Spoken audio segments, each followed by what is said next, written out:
ఉద్యోగులకి రాజకీయాలు అంటగట్టేసి తిరుమల తిరుపతి దేవస్థానంలో ప్రశాంతంగా సాగుతున్న వ్యవస్థని ప్రభుత్వము అట్లాగే పార్టీల అనుకూల మీడియా కలిసి సర్వనాశనం చేసి ఇప్పుడు జ్యోతి రాసుకొస్తుంది. అధికారులు కావాలి టీటీడీని వెంటాడుతున్న సిబ్బంది కొరత అంటూ.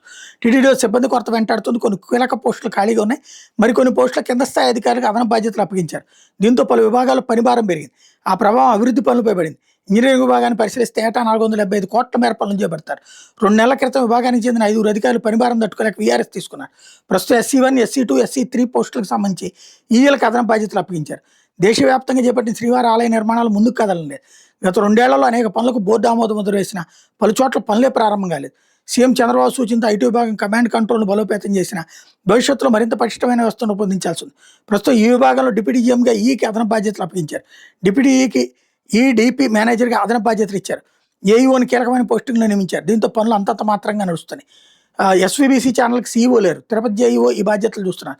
ప్రస్తుతం నియమించిన చైర్మన్, డైరెక్టర్ పోస్టులు భర్తీ చేయలేదు. పబ్లికేషన్స్ విభాగంలో ఖాళీలు ఉన్నాయి. ధర్మ ప్రచార పరిషత్ కార్యదర్శి పోస్టులోనూ పూర్తి స్థాయి అధికారులు లేరు. శ్రీ వెంకటేశ్వర రికార్డింగ్, దాస సాహిత్యాల పలు ప్రాజెక్టులకి అధికారులు కొరవయ్యారు. విద్యా విభాగంలో కాంట్రాక్ట్ ఉద్యోగులు ఎక్కువ.